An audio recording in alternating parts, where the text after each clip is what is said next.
அனைவருக்கும் அன்பான வணக்கங்கள். இது மகா பெரியவா சொன்னது யூடியூப் சேனல். சமையலறையில் அடுப்புக்கு வலது புறத்தில் பெண்கள் தினம்தோறும் இது செய்யுங்க.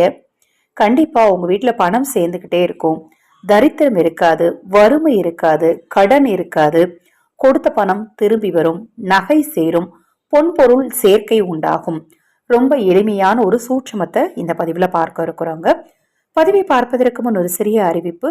நமது சேனல் சார்பாக அனைத்து பூஜை பொருட்களையும் அறிமுகப்படுத்தி இருக்கிறேன்.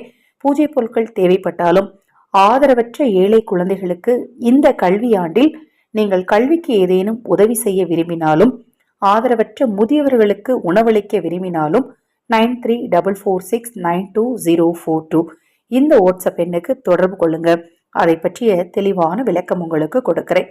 சமையலறை நம்ம நினைக்கிறோம் தெய்வம் குடியிருக்கக்கூடிய இடம் பூஜை அறை தான் அப்படின்னு. ஆனா பூஜை அறையில மட்டுமல்லங்க, தெய்வம் நம்ம வீட்டுல சில முக்கிய இடங்கள்ல பூஜை அறைக்கு ஈக்குவலா குடியிருப்பதாக கூறப்படுதுங்க. எந்த அளவுக்கு பூஜை அறையில தெய்வம் இருக்கு, தெய்வ சக்தி இருக்குன்னு நம்மளால உணர முடியுதோ அதை போலவே வீட்டுல சமையலறையிலையும் தெய்வ சக்தி வீட்டு இருக்குங்க. நம்ம தெய்வ சக்தி நிலைத்திருப்பதற்கு தெய்வம் இருக்கு. அந்த தெய்வத்தை நிலைத்து நம்ம வீட்டிலேயே இருக்கிறதுக்கு சின்ன சின்ன எளிமையான சூட்சமங்களை நீங்க கடைபிடிச்சாலே போதும். இப்ப சமையலறையில எப்பவுமே நம்ம அடுப்பு திட்டுக்கு வலது கை பக்கம் பாருங்களேன், உப்பு ஜாடி வச்சிருப்போம். அடுத்தது நம்மளுக்கு அடிக்கடி யூஸ் பண்ற பொருள்லாம் ஏதாவது ட்ரேல வச்சிருப்போம். ஒரு சிலர் ஸ்டாண்ட்ல வச்சிருப்பாங்க, ஒரு சிலர் ஏதாவது சைட்ல அதுக்குன்னு ஏற்பாடு பண்ணி அதுல அந்த பொருட்கள்லாம் வச்சிருப்பாங்க. ஒவ்வொருத்தரும் அவங்க வசதிக்கு ஏற்ப வச்சிருப்பாங்க. ஆனா கண்டிப்பா சமையலறையில அடுப்பு திட்டுக்கு வலது புறத்துல உப்பு வைக்கிறது ரொம்ப வழக்கத்துல இருக்கக்கூடிய ஒரு விஷயம். அந்த உப்பு ஜாடிக்கு பக்கத்துல தினம்தோறும் இப்ப நான் சொல்லக்கூடிய இந்த ஒரு விஷயத்த செய்யுங்க. காலையில செய்யுங்க, அல்லது மதியானம் செய்யுங்க, அல்லது நைட்டு தூங்குறதுக்கு முன்னாடி கிச்சன்லாம் கிளீன் பண்ணிட்டு தூங்குவீங்களா அப்ப கூட வைங்க, அல்லது காலையில ஏஞ்சோடனே கூட வைங்க. ஏன்னா ரொம்ப கஷ்டமெல்லாம் கிடையாது. அதை வச்சு உங்களுக்கு ஒரு 30 செகண்ட்ஸ் தான் ஆகும். என்ன பண்ண போறீங்க அப்படின்னா, செப்பு பாத்திரம் ஒண்ணு வாங்கி வச்சுக்கோங்க. செம்பாலான பாத்திரம், அது சின்ன டம்ளரா இருக்கலாம், அல்லது கிண்ணமா இருக்கலாம், அல்லது சொம்பா இருக்கலாம். இல்ல ஏற்கனவே எங்க வீட்டுல இருக்குங்க அதை யூஸ் பண்ணிக்கலாமா அப்படின்னா தாராளமா யூஸ் பண்ணிக்கலாம். அதுல ஃப்ரெஷ்ஷா தண்ணி பிடிச்சு வைக்கணும். தினமும் அந்த தண்ணியை நீங்க மாத்தணும்.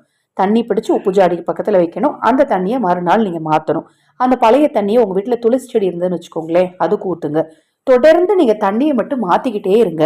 சமையல் அறையில அடுப்புக்கு வலது புறத்துல உப்பு ஜாடிக்கு பக்கத்துல செப்பு பாத்திரத்துல தண்ணீர் வைக்கிறது பண வசியத்தை ஏற்படுத்தி கொடுக்குங்க. இந்த பதிவுல ஏதாவது சந்தேகம் இருந்தாலும் வாட்ஸ்அப்ல கேளுங்க. நிறை குறைகள் இருந்தாலும் தாராளமாக வாட்ஸ்அப்ல தெரிவிங்க. நிறைகளாக இருந்தால் சந்தோஷம் கொள்கிறேன், குறைகளாக இருந்தால் நிச்சயமாக நான் திருத்திக் கொள்கிறேன். ஹரஹர சங்கர ஜெய் ஜெய்சங்கர, ஹரஹர சங்கர ஜெய் ஜெய்சங்கர. மகா பெரிவா திருவடிப்பாதம் சரணம் சரணம். இந்த பதிவை கேட்டுக்கொண்டிருக்கும் உங்களது அனைவரது வாழ்விலும் பெரியவா அருளால நல்லதே நடக்கட்டும்.